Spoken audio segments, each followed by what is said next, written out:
there's one problem that open-world games usually struggle to overcome, it's the tension between the stories that the writers are trying to tell and the story you create yourself within its systems and its world.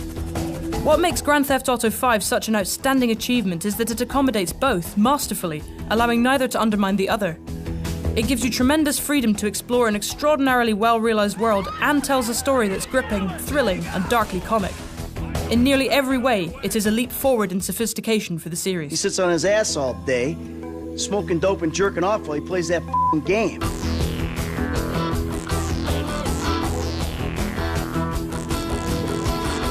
GTA V is also an intelligent and sharp-tongued contemporary satire, taking aim at post-economic crisis America and relentlessly ripping into its materialism, superficiality, corruption, and hypocrisy. They're shooting porno here. They shoot porno all over town. Mom rented our house to them last summer. What? Your house? Yeah. Man, you got a killer pad, Mr. Isn't it awesome? If GTA IV is a targeted assassination of the American dream, GTA V takes aim at the modern American reality.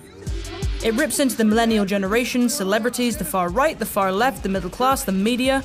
Nothing is safe, including modern video games. Go away. What the The attention to detail that goes into making its enormous world feel alive and believable is also what makes its satire so biting. That must feel good. What a proud patriot you are. At the same time, it's immediately noticeable that every aspect of Grand Theft Auto V's fundamental design has been greatly improved over GTA 4. The cover system is more reliable, the auto-aim less touchy. Cars handle less like their tires are made of butter, though their exaggerated handling still leaves plenty of room for spectacular wipeouts. Grand Theft Auto V's plot happily operates at the boundaries of plausibility, but its three main characters are what keep it relatable. I was just lost in an 80s movie fantasy. Yeah, I can see you spend a lot of time there. The well-written and acted interplay between them provides the story's biggest laughs and its most affecting moments. And the way that their relationships with one another develop gives the narrative its power. Michael is a retired con man in his 40s who settled down in a Vinewood Hills mansion with a family that pretty much hates him. Mom was right about you. You don't know any better and you can't help it, but you're an asshole. Franklin is a young man from downtown Los Santos who laments the gangbanger stereotype even as he's reluctantly seduced by the prospect of a bigger score. So you giving me a lecture about not being a good enough gangbanger? Who is that? And then... Hello, Missy. Well, then there's Trevor.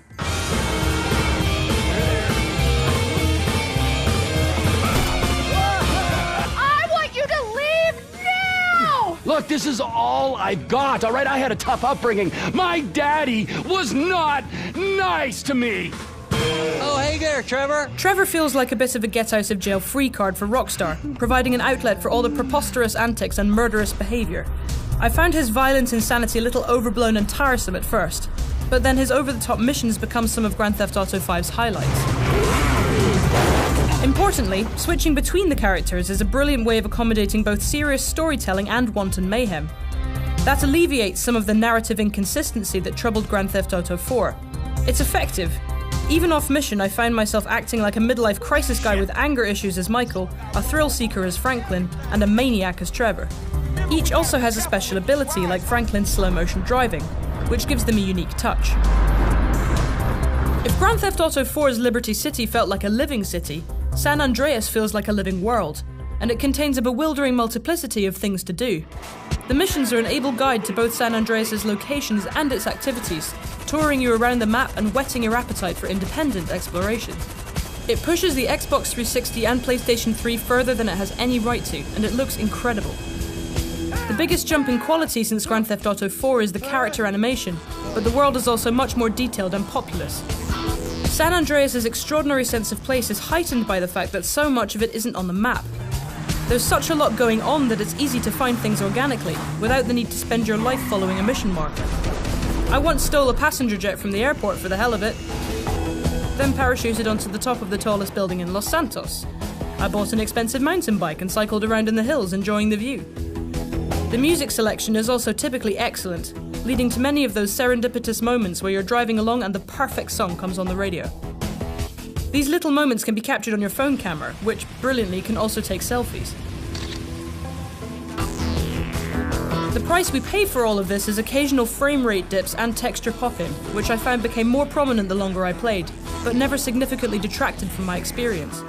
For such a gigantic and flexible world, it's also remarkably bug-free. I encountered just 3 minor ones in the 35 hours I spent on my first playthrough. The story that Grand Theft Auto 5 tells through its missions takes full advantage of all this variety beyond the simple joys of driving and shooting. The days of drive here, find this guy, shoot this guy are behind us. You never know what you're going to end up doing. Even missions that would otherwise be formulaic are imbued with novelty and excitement by the potential to play them from 3 different viewpoints. In this shootout, Trevor's firing RPGs from a rooftop as Michael and Franklin flank the enemy on the ground. And at long last, Rockstar has finally slain one of GTA's most persistent demons, mission checkpointing, ensuring that you'll never have to do a long, tedious drive 6 times if you repeatedly fail a mission ever again. It's the heists, multi-stage, huge-scale events that serve as the story's climactic peaks that show Grand Theft Auto 5 at its most ambitious and accomplished. Usually each offers a choice between a more involved, stealthier approach and a guns-blazing option that will be less tense but more explosively chaotic. All of GTA 5's missions are replayable at any time, letting you relive favourite moments or try out another approach. Sometimes your own approach won't be the way that Rockstar's designers expected, and though Grand Theft Auto 5 is usually very good at bending around you when that happens, there were 1 or 2 occasions where it wasn't prepared for my personal brand of chaos. Most of the time the scripting is good enough to be invisible, but when it's not you really notice it, if only because it's otherwise so seamless.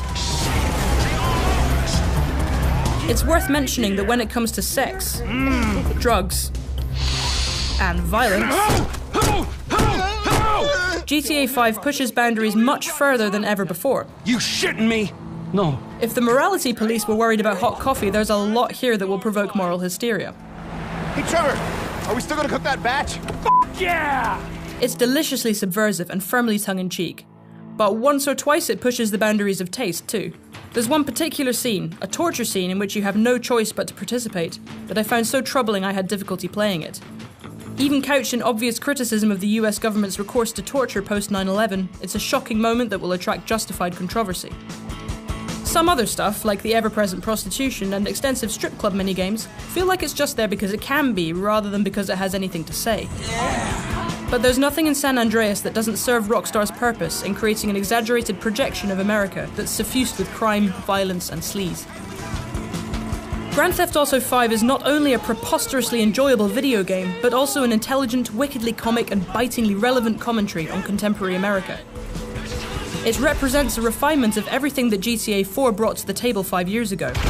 It's technically more accomplished in every conceivable way, but it's also tremendously ambitious in its own right. No other world in video games comes close to this in size or scope, and there is sharp intelligence behind its sense of humour and gift for mayhem. It tells a compelling, unpredictable and provocative story without ever letting it get in the way of your own self-directed adventures through San Andreas. It is one of the very best video games ever made. For more on Grand Theft Auto 5, including the upcoming Grand Theft Auto Online multiplayer mode, stick with us on IGN.